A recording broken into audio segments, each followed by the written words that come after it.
Hey everybody, it's Tim Pohanka, and I'm here doing one of our Fredericksburg Strong podcasts. And today we're going to focus on a Meet the Team episode here. We're going to talk to some team members, and the first team member we're going to talk to is Tommy Johnson. So welcome, Tommy. Thank you for having me. So Tommy, tell everyone what you do here. I'm one of the head technicians here for Nissan. I've been here a little over 7 years. Help with the diagnostic and the repair of cars. Help the younger guys in the shop get through their day and try to help them learn the progress in the car. So, one thing that people talk about nowadays is there's a shortage of technicians. Why do you think there's a shortage of technicians? I don't know, honestly. I don't think people want to do the trade work, the trade schools. That's my opinion, but I don't know. But there is a shortage. So when you look at it from that standpoint, I mean, would you say it's a good career to get into? Yes, nowadays. I mean, it's better than it was. It's a lot easier. It's a lot cleaner. It's not, the dirty, grimy.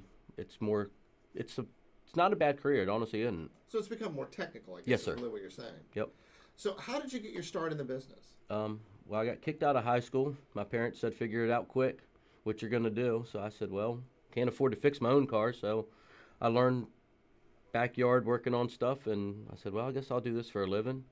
My parents helped me out, and I put me in a trade school for a year. I did that, and then I started working. So when you first started working, what did you do? I started with Caroon's Goodyear downtown as an oil change tire guy, quick lube.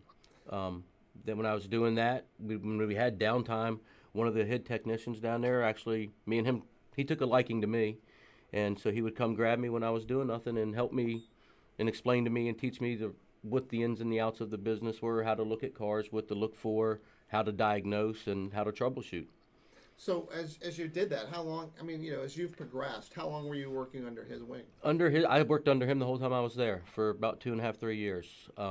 When I ended up leaving there and going to a Mazda dealer, I thought it was a better opportunity for me and my family at the time. I had a newborn. I just thought it was a better opportunity to get better training. So I did that, but I still kept in touch with, the guy that helped me, Kenny. But Mazda taught me a lot too. So you've worked independently then, you've worked for franchises. So going back about as a career, how would you recommend for youngsters getting into this business, what would you recommend that they do? I would recommend them take the trade school in high school. I don't know that I would recommend going to trying to get in with a dealer. Okay. Just for the training purposes. There's no better trainer to teach you than the actual manufacturer. So okay. And it's not a bad career. It's not hard on your body like it used to be. It's good money. I love working here just because of the people. But dealership, to me, if I had to do it all over again, I wouldn't have wasted a year of schooling. I would have personally just tried to get in with a dealer and get trained that way. And because the dealership does offer a Yes, lot sir. of training between the manufacturer, between ASE certifications that we have people do. Online training. Online training. Yep. Now, when we've had a few people that have come and they've gone and they've left, and you mentioned about working in trades. The thing that's interesting is you mentioned about school, and your parents kind of told you, hey, you've got to find something to do. Yep. When you think about that for kids, and this is something I've always wondered, did they offer automotive service training when you were in high school? I don't know. Do you think that would have helped you with staying in school? Probably not. Probably not. No. Because I know a lot of schools got those trade programs. I know they do now. I know Spotsy did after I was there. I don't know that they did when I was there, but I never, because I think you had to be in 11th grade. Okay. And I never made it that far. Okay. So, mentioned, you had a little one, so obviously this is a pretty good career to try to raise a family through. Yeah. And it is changed.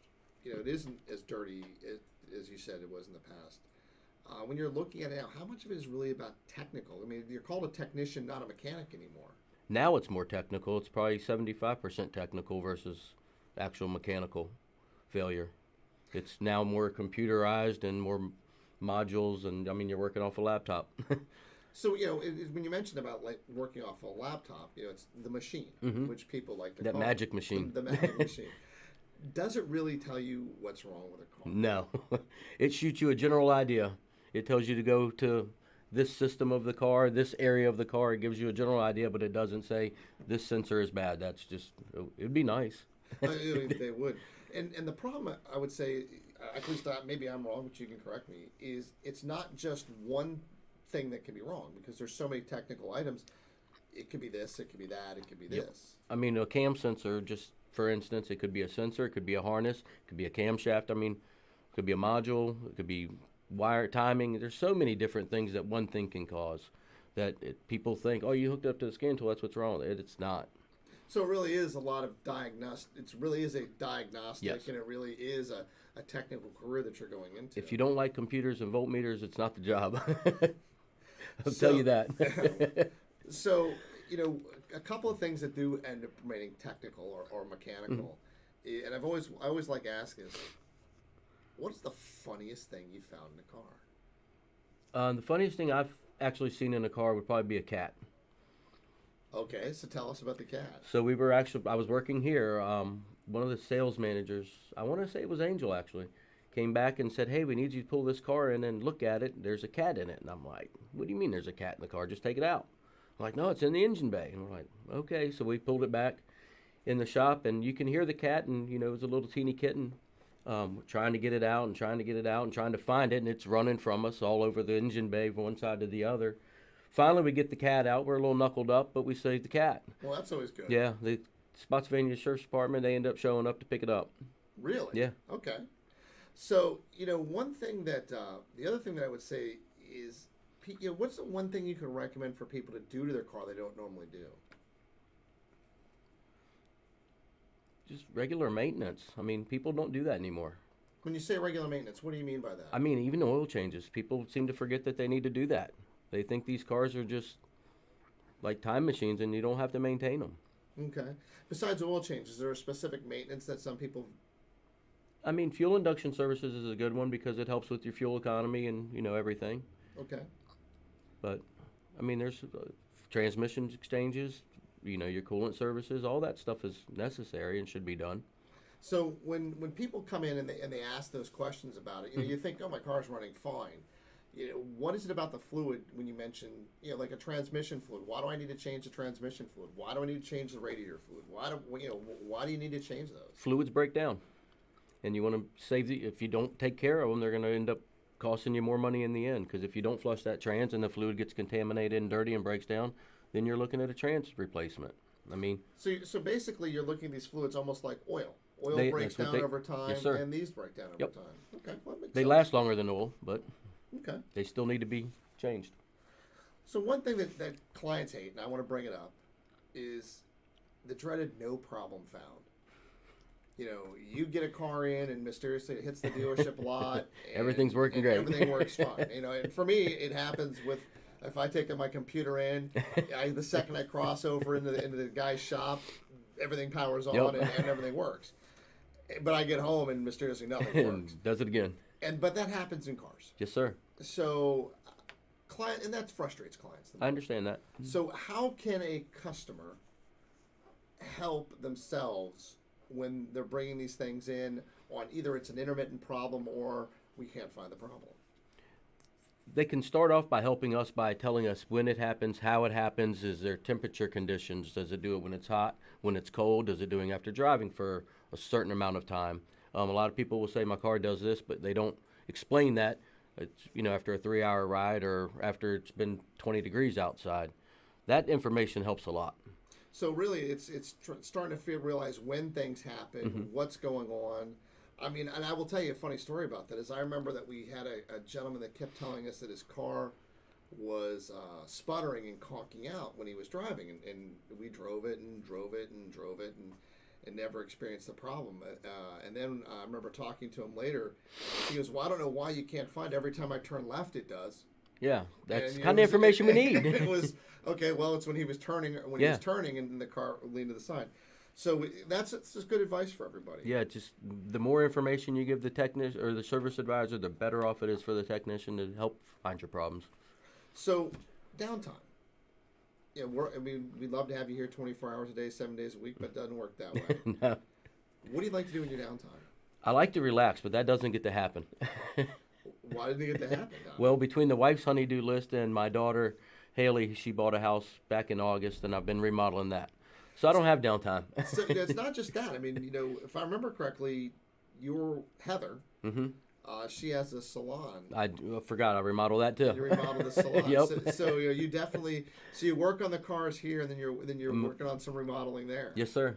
What's the one remodeling project you never want to touch again? Wow. Huh. Probably a roofing job. Oof. Last time I did a roofing, it about killed me. Ooh, what happened there? It's just back-breaking labor. I will tell me. I don't want to do that anymore. I'll tell you a funny story. I can't believe I'm sharing this with everybody. So, we had some shingles that fell off, Mm-hmm. and I sat there and I go, "Well, I can take care of that. Just a couple shingles. I had a couple shingles in my garage. I don't need to call someone to do that." Got up on the roof, climbed up on a ladder. No problem. Oh, I can do this.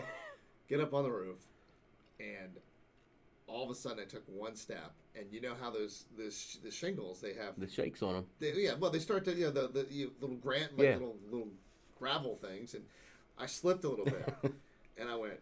I'm done. I mean, all of a sudden my eyes went big, and that ground looked from looking like one story up to looking like 50 stories up. I remember taking all of the tiles I brought up and throwing them off the side, taking out all the nails and throwing it off the side.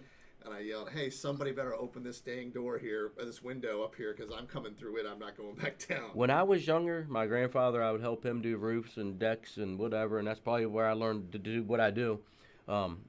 Now that I've gotten older, I got on the roof not long ago at my house, and I went up to clean the gutter, and I'm like, nah, I'm not doing this anymore. This ain't for me. Yeah, isn't it amazing how age brings... It does. Was that wisdom that they call that? I think it's just old age. It's just old age.